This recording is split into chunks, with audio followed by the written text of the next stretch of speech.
Obyektləri InDesign'da səhifə üzərində artıq bölüşdürə bilirik, planlaya bilirik. Onun arasındakı məsafələri tənzimləyə bilirik. İndi gəldik çıxdı o obyektlərin iyerarxiyasını tənzimləməyə. Bu nə deməkdir?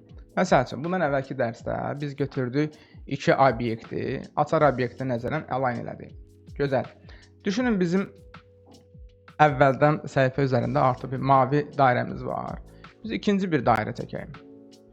Shift-lə bir yerdə dairə olsun, ellips olmasın deyə Shift-lə bir yerdə çəkirik. Shift-X ilə rənglərin yerini dəyişək. Eyni qaydada istəyirəm ki, bu dairə gəl, bunun mərkəzində dayansın. Tamam, bunu bilirsiniz. Hər ikisini götürdük, bunu bir dəfə tıkladıq. Mərkəz dedik. Hiss olunur ki, framelərdən hiss olunur ki, obyekt gəldi, onun mərkəzində dayandı. Amma biz o mavi dairəni, göy dairəni görmürük. Bunun səbəbi əksər qrafik proqramlarda olduğu kimi sonradan çəkdiyimiz obyektlər avtomatik qatlarda, layerlərdə iyerarxiya olaraq ən yuxarıda durur və ona görə digərinin üzərini bağlayır. Yəni mən daha bir dənə böyük, nəhəng bir dənə də dairə çəkeyim. Shift-X eləyək və bunun da rəngini pink eləyək tutaq ki. Və bu ən sonda çəkildiyinə görə bu hər ikisinin üzərini bağlayacaq. Və belə burada qalsın, bizə lazım olacaq. Sadəcə biraz bundan hamısını balacalaşdıraq ki, belə nəhəng olmasın. Biz bu obyektlərin bu qatlarda, bu təbəqələrdə yerini dəyişmək üçün növbəti bir mövzunu bilməliyik. Buna da biz deyirik arrangement. Baxaq görək nədir. Obyektləri seçdim. Object bölməsinə daxil olsaq menyudan görürük ki, əməlli başlı ayrıca buna görə bir bölmə ayrılıbdır menyudan. Çox funksiya yoxsa da ən azından ayrıca bir özünə görə bir bölmədir. Və amma 4 addımdan ibarət. 4 belə deyək ki, funksiyadan ibarətdir.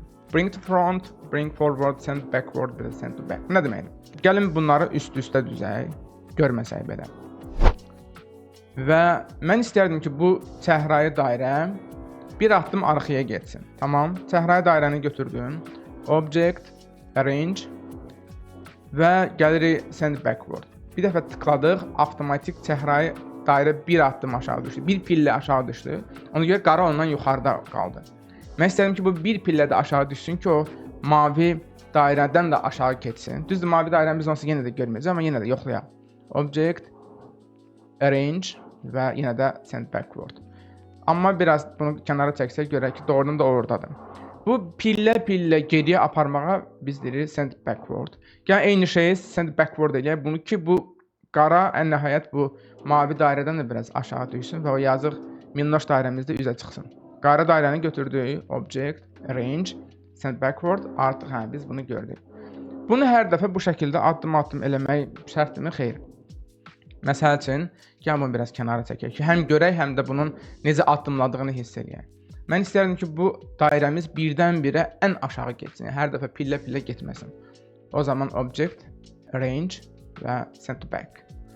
Amma yəni artıq bunları bildik, menyuda yerini bilirik. Eyni qaydada biz sağ düyməni basıb, buradakı kontekst menyudan da biz bunu idarə edə bilərik. Amma ən yaxşı olar ki, gəlin biz bunu elə hotkeylərlə idarə edək. Hotkeylərimiz nə idi? Hotkeylərimiz bu. Ctrl sol kvadrat mötərizə solda olduğuna görə, geriyə doğru olduğuna görə o obyekti aşağı atır. Ctrl sağ mötərizə isə obyekti irəli, yuxarı qaldırır. Birdən-birə ən yuxarı, ən aşağı atmaq üçün də Ctrl yanına əmoğlusu Shift-i də calamaq lazımdır. Götürdük mavi dairəni, Shift, Ctrl sol kvadrat mötərizə, avtomatik obyektimiz dank düşdü ən aşağı. Shift, Ctrl sağ kvadrat mötərizədə ən yuxarı getdi. Yeni başlayanların məşhur xətalarından biri, götürürlər heç bir şeyi seçmədən, Shift, Ctrl sol sağ eləyirlər.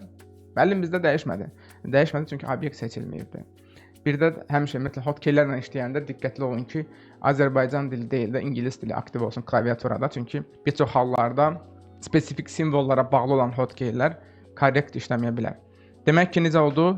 Ən arxaya keçirmək istəyirəm Shift, Ctrl sol kvadrat mötərizə, ən qabağa Shift, Ctrl sağ kvadrat mötərizə. Bir dəfəlik deyil də mərhələli şəkildə dəyişmək istəyirəmsə, o zaman sadəcə Ctrl-la. Ctrl-la sola bastım, bir addım getdi. Bir dəfə də sola bastım, bir addım getdi. Ctrl sağ kvadrat mötərizə bir addım, bir dəfə də təkrar eləsəm ikinci addım. Bu da bizdə arrange məsələsi. Arrangementi biləndən sonra da bu sistemli iş üçün lazım olacaq növbəti sadə bir mövzu, o da qruplaşdırma. Əgər Photoshop və Illustrator proqramlarında işləyə bilirsə, artıq təxmin elədiyiniz kimi eyni məntiqlə InDesign'da da biz obyektləri bir qrup halına sala bilirik. Sağ düyməni basıb buradan görə bilərik ki, kontekst menyuda var. Qrup, hotkey də budur, Ctrl+G. Və hər dəfə təbii ki, sağ düyməni basmaq lazım deyil. Obyektlər seçildi, Ctrl+G və artıq onlar bir yerədir. Qrup olmağın üstünlüyü nədir? Ungroup eləyə baxaq. Shift Ctrl+G, bu dəfə obyektlər ungroupdur. Qıraqda həmişə bir dəfə tıklayın. Mən məsəl üçün üçünü də götürüb hərəkət elətdirmək istəyirəm, ya da üçünü də transformasiya eləmək istəyirəm. Mütləq gərək hər dəfə belə seçib eləyib hərəkət elətdirim və ya ölçüsünü dəyişim. Amma halbuki qruplaşdırmada elə deyil. Yəni mən qruplaşdırdımsa obyekti Ctrl+G ilə, yəni birinin üzərində tıklamağım kifayət eləyəcək ki, mən həmin obyekti seçim, obyektlər qrupunu daha doğrusu seçim, ya da ki eyni qaydada transformasiya edim. Təbii ki, transform zamanı shift basmaq yaddan çıxmasın, əks halda belə iyrənc görüntülər əmələ gələcək. Arrangement obyektlərin layerlərdə, təbəqələrdə iyerarxiyası, onların idarə olunması və işi rahatlaşdırmaq üçün qrup mövzusu. Bundan ibarətdir. Düşünürəm ki, elə çətin mövzu deyil. Çox qısa eksperimentlərdən sonra mahiyyəti tam sizə aydın olacaq. Növbəti dərsdə görüşərik.